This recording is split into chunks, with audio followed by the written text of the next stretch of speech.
Si tu as écouté le dernier épisode, tu sais déjà que je vais pas te dire quoi faire.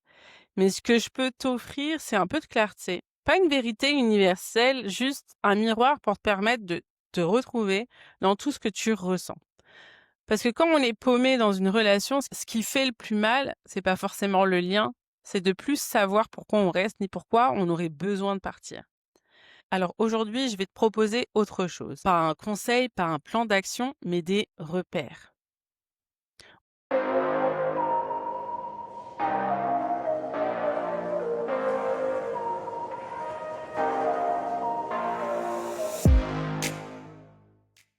Je te propose une première liste. Les bonnes raisons de rester. Parfois, rester, c'est un acte d'amour profond. Pas un renoncement, pas une peur, mais une décision consciente. Et si tu te poses la question aujourd'hui, je veux que tu sois capable de reconnaître quand rester, c'est juste, c'est solide et c'est aligné. Alors voici des bonnes raisons de rester dans une relation. Un, parce que tu te sens vu et respecté. Même dans les désaccords, même dans les tempêtes, tu ne sens pas que ton intégrité est piétinée. Tu peux être vulnérable, tu peux dire non, poser tes limites sans qu'on t'accuse d'être trop. Deuxième raison, parce que la relation, elle est vivante. Pas parfaite, non, mais évolutive. Vous parlez, vous vous ajustez, vous apprenez l'un de l'autre. Il y a des efforts de fait mutuels, pas des promesses vides, mais des preuves. Troisième raison, parce que tu peux rester toi. Tu ne changes pas pour qu'il t'aime. Tu ne t'adaptes pas au point de te trahir. Tu respires dans la relation, tu n'étouffes pas. Quatrième raison, parce qu'il y a de la co-responsabilité. T'es pas la seule à porter, à deviner, à faire tenir le lien. Il est là aussi. Il est présent, actif, engagé, concerné. Cinquième raison, parce que tu ne restes pas par peur, mais par choix. Et ça, tu le sens dans ton corps. T'es pas sur la défensive. Tu n'attends pas qu'il change. Tu vois déjà la sécurité affective que vous pouvez créer ensemble. Si tu reconnais ça dans ton histoire, peut-être que tu n'es pas en train de t'oublier. Peut-être que tu es en train de grandir à deux. Maintenant que tu as ça en tête, on continue. On entre maintenant dans une zone plus sensible.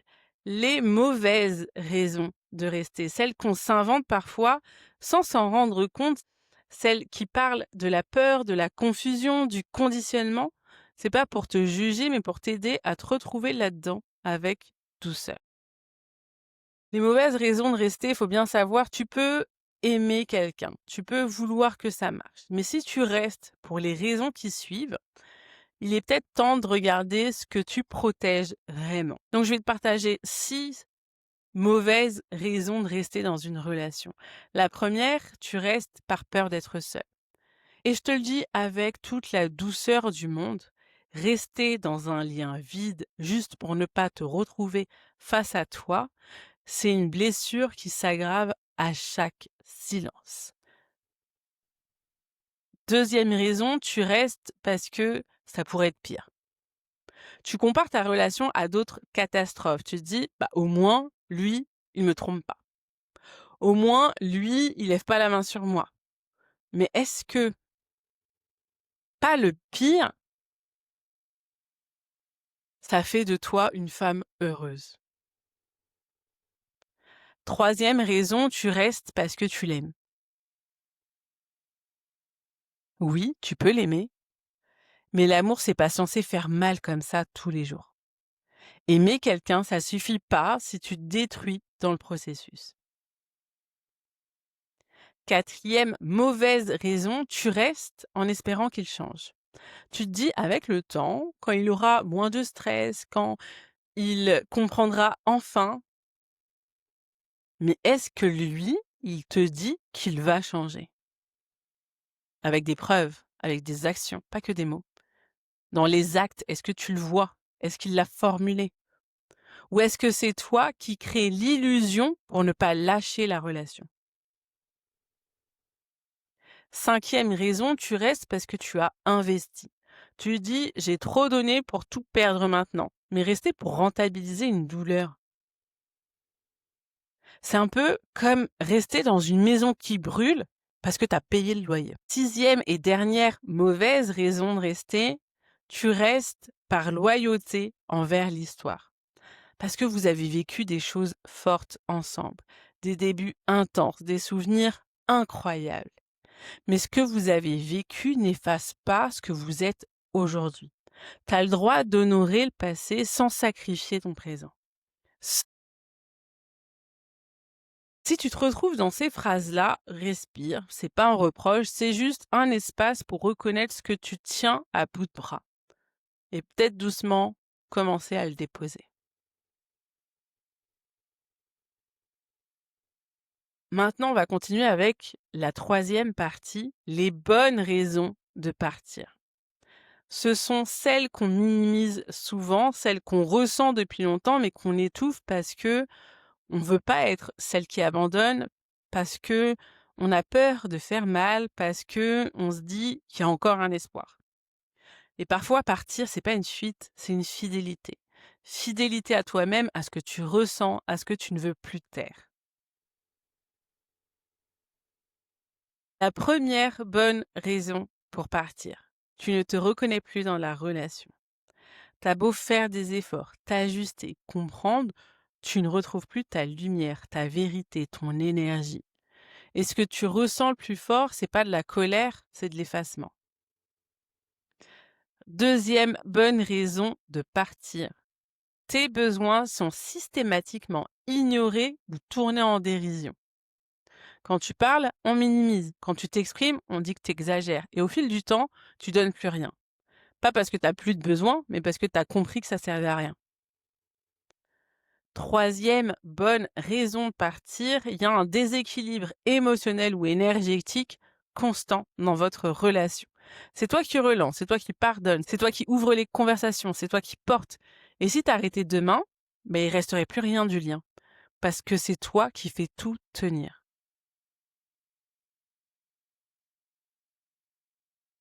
Quatrième bonne raison de partir. Tu ne te sens pas en sécurité dans la relation. Et la sécurité, c'est pas seulement physique, c'est émotionnel. C'est savoir que tu peux dire ce que tu ressens sans être puni, moqué, ignoré, rejeté.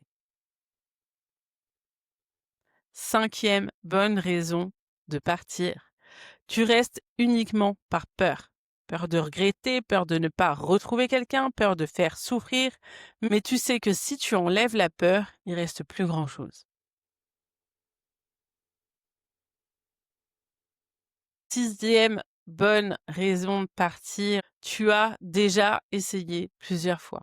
Tu as parlé, tu as expliqué, tu as pleuré, tu as tendu la main, mais tu te retrouves toujours au même endroit et là tu sens que continuer, ce serait t'abandonner. Peut-être que c'est pas encore le bon moment, mais reconnaître que ce sont de vraies raisons, c'est le début d'un mouvement, un mouvement vers plus d'honnêteté envers toi et plus de respect de toi aussi. On va terminer avec cette dernière étape importante, les mauvaises raisons de partir. Oui, partir, ça peut être un acte juste, aligné et fort, et on peut aussi fuir sans s'en rendre compte. On peut partir non pas parce que c'est fini, mais parce que ça nous confronte à des peurs, à des blessures, à un inconfort intérieur. Et c'est important de le voir, pas pour rester à tout prix, mais pour ne plus partir contre soi. Première mauvaise raison de partir, ce serait tu pars parce que tu as peur d'être aimé, parce que tu as peur d'aimer. Il t'aime vraiment, il est là, il t'écoute, mais tu sais pas quoi faire de cette stabilité. T'as jamais appris à te sentir en sécurité. Alors tu crées le doute, tu crées la distance, tu crées le besoin de t'échapper parce que l'intensité pour toi, c'est le seul langage connu. Deuxième mauvaise raison de partir, tu pars parce que tu te sens trop vu. Il te connaît. Il devine ce que tu ressens. Et ça déstabilise parce que tu as l'habitude de contrôler, de gérer, de protéger ton intimité. Et là, face à quelqu'un qui veut vraiment te rencontrer, tu prends peur et tu fuis. Troisième mauvaise raison de partir, tu pars pour reprendre du pouvoir. Parce que tu as souffert, parce qu'il t'a blessé. Et au fond, tu veux pas vraiment partir, tu veux qu'il réagisse, qu'il se rende compte, qu'il t'aime mieux. Mais ce départ, c'est pas une fin, c'est une stratégie.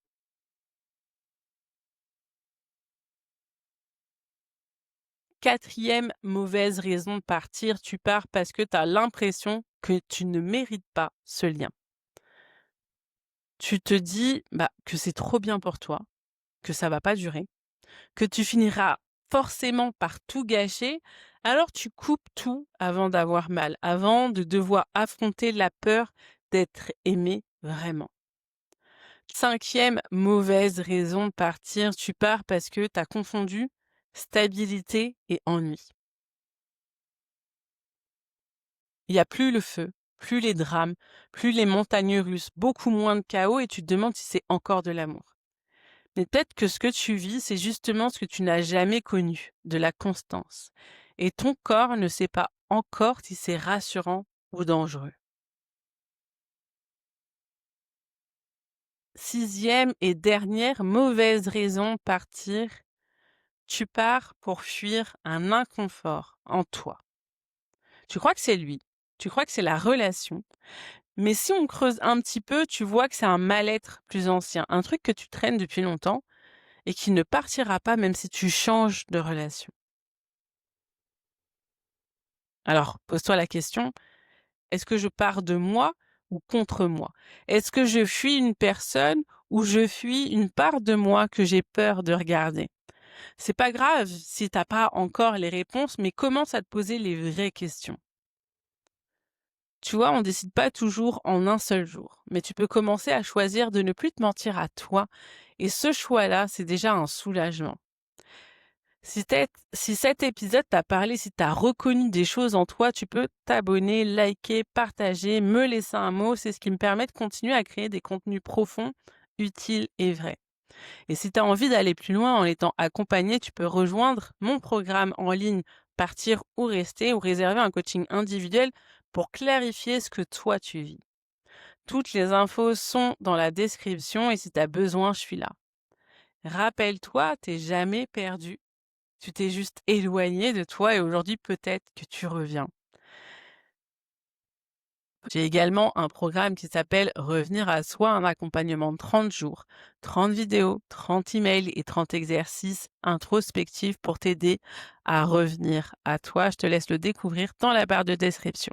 En attendant, prends soin de toi. Merci d'avoir écouté, merci d'avoir été là et je te dis à très bientôt.